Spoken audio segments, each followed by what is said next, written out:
Hello ফরেক্স tedder ভাই ও বন্ধুরা, কেমন আছেন আপনারা? আপনাদের ট্রেড কেমন চলতেছে? আশা করি ভালোই চলতেছে। যদি ভালো না চলে তাহলে এই ভিডিওটা আপনাদের জন্য অনেক বেশি গুরুত্বপূর্ণ। কারণ আজকের ভিডিওতে আমি নতুনদের জন্য 3টা গুরুত্বপূর্ণ টিপস নিয়ে আসছি, যেই টিপসগুলো ফলো করলে অবশ্যই আপনি ফরেক্স ট্রেডিংয়ে অনেক ভালো করবেন, বা আপনি যদি ট্রেড করার সময় কোনো ভুল করে থাকেন তাহলে সেই ভুলটা আপনারা শুধরায় নিতে পারবেন। এর জন্য আজকের ভিডিওটা অনেক বেশি গুরুত্বপূর্ণ। এবং আপনি যদি একজন নতুন ট্রেডার হয়ে থাকেন, কিংবা আপনি অনেকদিন ধরে ফরেক্স মার্কেটে ট্রেড করে আসতেছেন কিন্তু ভালো প্রফিট করতে পারতেছেন না, কিংবা বারবার ব্যালেন্স জিরো করে ফেলতেছেন, অবশ্যই এই ভিডিওটা সম্পূর্ণ দেখবেন। এবং কোন কোন জায়গায় আপনি ভুল করতেছেন সেটা আপনারা কমেন্ট বক্সে জানাবেন, আমরা বুঝতে পারবো এবং অন্যান্য ট্রেডাররাও বুঝতে পারবে আসলে কোন কোন জায়গায় ভুল করা যাবে না। চলুন ভিডিও শুরু করা যাক। ফরেক্স সেলবিডি ও জনপ্রিয় ফরেক্স ব্রোকার এক্সনেসের সমন্বয়ে এখন আমাদের চলতেছে একটা কন্টেস্ট। এখানে যে কোনো ক্যাটাগরিতে আপনি সর্বোচ্চ লট পুরা করে পেয়ে যেতে পারেন একটা আকর্ষণীয় স্মার্টফোন, স্মার্ট ওয়াচ সহ মোট 5টি পুরস্কার থাকতেছে আপনাদের জন্য। এই কন্টেস্টে অংশগ্রহণ করার জন্য জাস্ট ফরেক্স এলভিডির লিঙ্ক থেকে আপনার অ্যাকাউন্ট করা থাকা লাগবে। যে কোনো পরিমাণ ডিপোজিট করে লট বা ভলিউম পুরা করলেই সর্বোচ্চ লট এবং ভলিউম যার হবে সে পেয়ে যাবে আকর্ষণীয় স্মার্টফোন এবং স্মার্ট ওয়াচ। এই পুরস্কারগুলো থাকতেছে আপনাদের জন্য। যারা এখনো কন্টেস্টে অংশগ্রহণ করেন নাই, ফরেক্স এলভিডির লিঙ্ক থেকে অ্যাকাউন্ট করে যে কোনো পরিমাণে ডিপোজিট করে কন্টেস্টে অংশগ্রহণ করতে পারবে। বিস্তারিত থাকতেছে ভিডিও ডেসক্রিপশনে। আজকের ভিডিওতে আমি আপনাদেরকে 3টা টিপস দিব, যেই টিপসগুলো অবশ্যই আপনাকে ট্রেডিং করার সময় ফলো করতে হবে। ফলো যদি করেন তাহলে আপনারা ফরেক্স ট্রেডিংয়ে ভালো কিছু করতে পারবেন, আর যদি ফলো না করেন আপনাকে ফরেক্স ট্রেডিংয়ে সফল হতে অনেক বেশি সময় লাগবে, কিংবা আপনার বারবার ব্যালেন্স জিরো হয়ে যেতে পারে। 1 নম্বর টিপসটা হলো আপনাকে বেসিক বিষয়গুলো শিখে ফেলতে হবে। ফরেক্স মার্কেটে বেসিক বিষয়গুলো কি কি? ফরেক্স মার্কেটে অনেকগুলো বেসিক ব্যাপার আছে, যেরকম সবচেয়ে কমন বেসিক ব্যাপার হলো আপনি কিভাবে ট্রেড ওপেন করবেন, ট্রেড বন্ধ করবেন, কোথায় টেক প্রফিট দিবেন, কোথায় স্টপ লস দিবেন, ট্রেডে কত পার্সেন্ট রিস্ক নেবেন, তার এগেনস্টে প্রফিট কত নেবেন, মানি ম্যানেজমেন্ট কিভাবে করবেন, ট্রেড ম্যানেজমেন্ট কিভাবে করবেন। এগুলা একেবারে বেসিক ব্যাপার। বেসিক ব্যাপারগুলো যদি আমি আপনাদেরকে সহজ ভাষায় বুঝাইতে চাই, বা উদাহরণ হিসেবে যদি বলি যে আপনি ভাত খাওয়ার আগে হাত ধুয়ে ভাত খান, এটা একেবারে বেসিক ব্যাপার। কারণ আপনি যদি হাত ধুয়ে ভাত না খান কিংবা অন্যান্য খাবার খান, সেক্ষেত্রে আপনার কিন্তু অসুস্থ হয়ে যাওয়ার সম্ভাবনা অন্য মানুষের চাইতে অনেক বেশি। এটা একবারেই বেসিক ব্যাপার, এটা আমরা ছোটকাল থেকেই শিখে আসতেছি। 2 নম্বর উদাহরণ দিচ্ছি। 2 নম্বর উদাহরণ হলো আপনি গাড়ি চালানো শিখলেন। গাড়ি চালানো ওঠার পরে আপনার মধ্যে এরকম একটা কনফিডেন্স চলে আসলো যে আপনি 1 দিন 2 দিন কিংবা 5 দিন গাড়ি চালায় আসলো, যে আপনি ঢাকা টু চট্টগ্রাম গাড়ি চালায় চলে যেতে পারবেন। এই 5 দিনের মধ্যে তো সবকিছু শেখা সম্ভব না, আপনাকে আরো বেশি সময় দিতে হবে, আরো বেশি প্র্যাকটিস করতে হবে। আপনার এই ওভার কনফিডেন্সের জন্য আপনি গাড়ি নিয়ে চলে গেলেন, এখানে আপনার অ্যাক্সিডেন্ট করার সম্ভাবনা অনেক বেশি থাকবে। কারণ এরকম খারাপ পরিস্থিতিতে কিভাবে গাড়ি চালাতে হয়, কিভাবে নর্মাল ভাবে গাড়ি চালাতে হয় এটা তো আপনি শিখছেনই, কিন্তু খারাপ পরিস্থিতিতে গাড়ি চালাতে হয়, ক্রিটিক্যাল মুভমেন্টে কিভাবে গাড়িকে ব্রেক করে কন্ট্রোল করতে হয়, এগুলো কিন্তু আপনি শিখেন নাই। এর জন্য আপনার অ্যাক্সিডেন্ট করার সম্ভাবনা অনেক অনেক বেশি। অ্যাক্সিডেন্ট করবেনই এর কোনো মানে নাই, কিন্তু সম্ভাবনা অনেক বেশি। ফরেক্স ট্রেডিং এর ক্ষেত্রেও ঠিক সেরকমই হয়, যে আপনি ফরেক্স মার্কেটে ন্যূনতম একবার বেসিক শিখছেন যে কিভাবে ট্রেড ওপেন করতে হয়, কিভাবে ক্লোজ করতে হয়, কিন্তু কিভাবে মানি ম্যানেজমেন্ট করতে হয়, কিভাবে ট্রেড ম্যানেজমেন্ট করতে হয়, এগুলো আপনারা জানেন না। এইটা আপনি না জানার ফলে কি হলো, আপনার মধ্যে এরকম কনফিডেন্স চলে আসছে যে আপনি কিছু ট্রেড প্রফিট করলেন, কিংবা ওই যে গাড়ির মতো 2-4 কিলো 5 কিলো 10 কিলো চালাইলেন, তখন মনে করলেন যে হ্যাঁ আমি পারবো। ঠিক ওই রকম ভাবে আপনার মধ্যে এরকম একটা কনফিডেন্স চলে আসলো যে হ্যাঁ আমি ট্রেডিং করতে পারবো। একটা বড় ডিপোজিট করে নিয়ে আপনি ট্রেডিং এ ঝাঁপাই পড়লেন, তখন কি হলো, আপনার ব্যালেন্স জিরো হয়ে গেল। যেরকম গাড়িতে অ্যাক্সিডেন্ট হয়ে যাবে, ঠিক সেরকমই আপনার ফরেক্স ট্রেডিং এ অ্যাকাউন্ট জিরো হয়ে যাবে। তো এই জিরো থেকে বাঁচতে হলে আপনাকে যে জিনিসটা করতে হবে সেটা হলো আপনার ফরেক্স মার্কেটের বেসিক বিষয়গুলো একেবারে ভালোভাবে শিখতে হবে, এবং সেই জিনিসগুলো মার্কেটে অ্যাপ্লাই করতে হবে। কারণ ফরেক্স মার্কেট অনেক রিস্কি মার্কেট, এটা আপনারা শুনে আসছেন। কিংবা ফরেক্স ট্রেডিং করে প্রফিট করা যায় না, কিংবা বারবার অ্যাকাউন্ট জিরো হয়ে যায়, এটা আসলে মার্কেটের সমস্যা না, এটা হচ্ছে যারা ট্রেড করতেছে তাদের সমস্যা। কারণ আপনি যদি $500 নিয়েও ব্যালেন্স নিয়েও ট্রেড করেন, সেই $500 ব্যালেন্স নিয়ে ট্রেড করলে আপনি যদি পরপর 500টা ট্রেডে লস করেন, তারপরেও আপনার ব্যালেন্স জিরো হয়ে যাবে না, যদি আপনি মানি ম্যানেজমেন্ট মেনে ট্রেড করেন। সেখানে আপনি সকালে ডিপোজিট করলেন, বিকালের মধ্যে আপনার ব্যালেন্স গায়েব। তার মানে কি, আপনি এই বেসিক জিনিসগুলো মানতেছেন না। মানি ম্যানেজমেন্ট সম্পর্কে কিন্তু সবাই কথা বলে যে মানি ম্যানেজমেন্ট মেনে ট্রেড করতে হবে। এই মানি ম্যানেজমেন্ট জিনিসটা খুবই গুরুত্বপূর্ণ একটা জিনিস, যে জিনিসটা আপনাকে মানতেই হবে।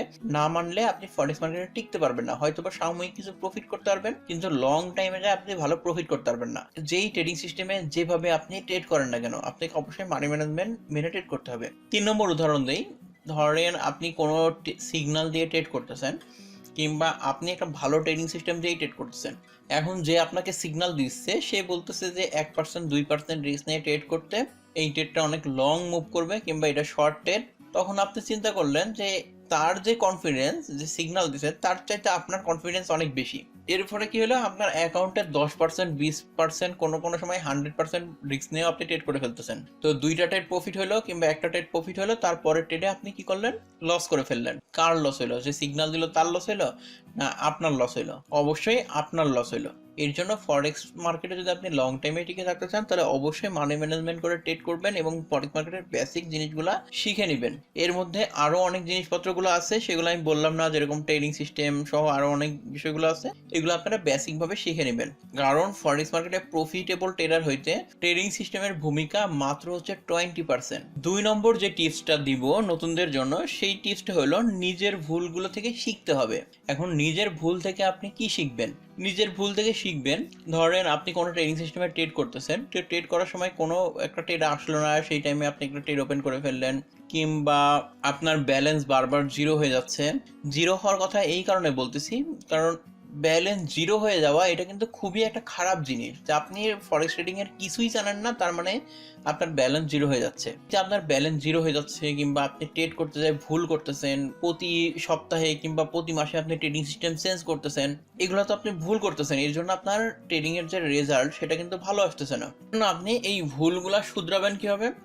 ধরেন আপনি যেই ট্রেডিং সিস্টেমে ট্রেড করবেন, সেই ট্রেডিং সিস্টেমটা আগে দেখবেন যে আপনার সঙ্গে যায় কিনা। যদি আপনার ট্রেডিং সিস্টেমটা আপনার সঙ্গে যায়, এরপরে ট্রেডিং সিস্টেমের যে প্রফিটেবল ট্রেডগুলো আছে ব্যাক হিস্টোরিতে, সেগুলো আপনি দেখবেন না। দেখবেন যে সব কিছু সিগন্যাল ঠিক দেওয়ার পরেও কোন কোন জায়গায় প্রফিট হয় নাই, এই জিনিসটা আপনি খুঁজবেন। যে হ্যাঁ, সঠিক সিগন্যাল দিচ্ছে, সবকিছু ঠিক আছে, কিন্তু ট্রেডটা প্রফিটে যায় নাই, এরকম কতগুলো ট্রেড আছে। তারপরে আপনি খুঁজবেন কোন কোন ট্রেডগুলো প্রফিটে গেছে। এভাবে যদি আপনারা দেখেন, তাহলে আপনার ট্রেডিং সিস্টেম বুঝতে অনেক সুবিধা হবে এবং সেই ট্রেডিং সিস্টেম থেকে প্রফিট করার সম্ভাবনা অনেক বেশি থাকবে। আর কোনো কারণে যদি আপনি ট্রেডিং সিস্টেমের বাইরে যায় ট্রেড করেন, কিংবা ইচ্ছা হলো ট্রেড করলেন, মনে হলো যে মার্কেট এদিকে যাইতে পারে, ট্রেড করলেন, এগুলো যদি করে থাকেন এবং সেই ক্ষেত্রে যদি লস করে ফেলেন বারবার, অবশ্যই এই যে ভুলগুলো নেক্সট টাইম আর করা যাবে না। কিংবা আপনার ব্যালেন্স বারবার জিরো হয়ে যাচ্ছে, তাহলে কি কারণে আপনার ব্যালেন্স জিরো হচ্ছে? যেহেতু আপনি মানি ম্যানেজমেন্ট ফলো করতেছেন, এই কারণে আপনার ব্যালেন্স জিরো হয়ে যাচ্ছে। তাহলে এখন আপনাকে কি করতে হবে? অবশ্যই মানি ম্যানেজমেন্ট মেনে ট্রেড করতে হবে। এই যে আপনি নিজের ভুল থেকে শিখলেন, এই শিখার ফলে কি হলো, আপনি ফরেক্স মার্কেটে খুব দ্রুত শিখতে পারবেন এবং খুব দ্রুত প্রফিটেবল ট্রেডার হইতে পারবেন। এই 2 নম্বর টিপসটা ফলো না করার কারণে এখনো দেখবেন যে অনেক ট্রেডার আছে যারা ফরেক্স মার্কেটে 3-4 বছর, 6-7 বছর কিংবা তারও বেশি সময় ধরে আছে, কিন্তু তারা ফরেক্স মার্কেটে প্রফিটে নাই। তারা শুধু স্বপ্ন দেখতেছে, হ্যাঁ আমি এখানে সফল ট্রেডার হব। কিন্তু আপনি যদি আপনার নিজের ভুল থেকে শিখতে না পারেন এবং নিজেকে ইমপ্রুভ না করতে পারেন, তাহলে কিন্তু আপনাকে আরো 4-5 বছর কিংবা তারও বেশি সময় ধরে আরো বেশি সময় পিছাই থাকতে হবে। মানে আরো অনেক বেশি সময় লাগবে আপনাকে ফরেক্স মার্কেটে সাকসেসফুল হইতে। 3 নম্বর যে টিপসটা দিব, সেই টিপসটা আপনাদের কাছে একটু আজীব মনে হইতে পারে, কিন্তু ঘটনা সত্য। 3 নম্বর টিপসটা হলো, আপনার ফরেক্স ট্রেডিং শুরু করছেন, তো শুরুতে আপনার ইনকাম করার কোনো চিন্তা ভাবনা করার দরকার নাই। আপনি একটা ডিপোজিট করছেন কিংবা ডেমো ট্রেডিং করতেছেন, আপনার প্ল্যান থাকবে সামনের 3 মাস কিংবা সামনের 6 মাস আমি এই ব্যালেন্স নিয়ে ট্রেড করব এবং মানি ম্যানেজমেন্ট প্রপার ভাবে করে, ট্রেডিং সিস্টেমের প্রপার ট্রেড ধরে, কিংবা একটা ট্রেডিং সিস্টেম আমি পাইলাম, সেই ট্রেডিং সিস্টেমে মিনিমাম 100টা ট্রেড করে যে রেজাল্ট আসে তার উপরে নির্ভর করে ট্রেড করতে থাকবো এবং কিরকম রেজাল্ট আসে এরকম দেখবো। এরকম না আপনি ট্রেডিং সিস্টেম পেয়ে গেলেন, পাওয়ার পরে সেখানে ঝাঁপাই পড়লেন টাকা ইনকাম করার জন্য। তো শুরুতেই যদি আপনি টাকা ইনকামের পিছে দৌড়ান, তাহলে আপনি ভালোভাবে শিখতে পারবেন না। এর জন্য আপনি যে কাজটা করতে হবে, সে টাকার পিছে না দৌড়ায় যে আপনি সবকিছু ঠিকভাবে মেনে ট্রেড করতে পারতেছেন কিনা, এবং একটা ট্রেডিং সিস্টেম পাইলেন সেটাতে প্রপারভাবে আপনি ট্রেড ধরতে পারতেছেন কিনা, সেই ট্রেডিং সিস্টেমটা আপনি ঠিকমতো বুঝতে পারতেছেন কিনা, বা ট্রেডিং সিস্টেমটা আপনার সঙ্গে যায় কিনা, এগুলো নিয়ে আপনার কাজ করা লাগবে। যখন আপনি ইনকামের পিছনে দৌড়াবেন তখন দেখবেন যে আপনি অনেক কিছুই বুঝতে পারতেছেন না, কিংবা আপনার সামনে দিয়ে অনেক কিছু চলে যাচ্ছে যে জিনিসগুলো আপনি ধরতে পারতেছেন না, যেহেতু আপনি ভালোভাবে প্র্যাকটিস করেন নাই, ভালোভাবে শিখেন নাই। এখন অনেকে বলতে পারেন যে আমি তো ইনকাম করব না, আমি যখন শিখবো তাহলে আমি যে আগে লস করছি সেই লসটাকে রিকভার করব না? অবশ্যই রিকভার করবেন, তবে সেই রিকভারটা করা লাগবে আস্তে আস্তে। আপনি যদি একবারেই সব রিকভার করতে যান দেখবেন যে আপনার উপর দিকেও রিকভার করে চলে গেছে। মানে ধরেন আপনি $200 রিকভার করতে যাচ্ছেন, আপনার ব্যালেন্স আছে $100, তো আপনি এই রিকভার করতে যায় ওভার রিস্ক নিয়ে ট্রেড করে আপনার ওই $100 চলে গেছে। আপনার যে আগে ছিল লস $200, সেখানে আরো নতুন লস অ্যাড হয়ে গেল $300।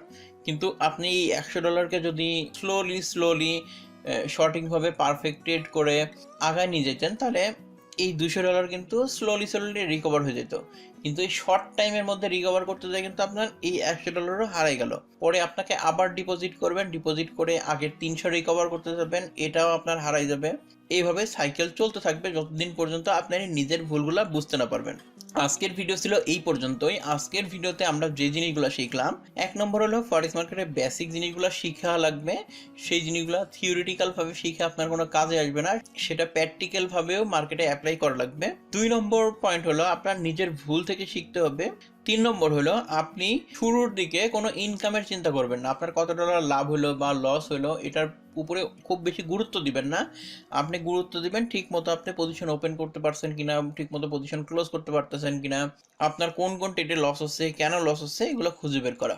আজকের ভিডিও এই পর্যন্তই। আমি সাধারণত প্রতি শুক্রবার 11টা 15 মিনিটে ভিডিও দিয়ে থাকি। আমার ভিডিওগুলো যদি আপনাদের ভালো লেগে থাকে তাহলে অবশ্যই ফরেক্স এলবিডি চ্যানেলটাকে সাবস্ক্রাইব করবেন। সম্পূর্ণ ভিডিওটা দেখার জন্য ধন্যবাদ। সাবস্ক্রাইব করুন ফরেক্স এলবিডি চ্যানেলকে এবং বেল বাটনে চাপ দিন ফরেক্স রিলেটেড ভিডিও সবার আগে পাওয়ার জন্য। Risk warning.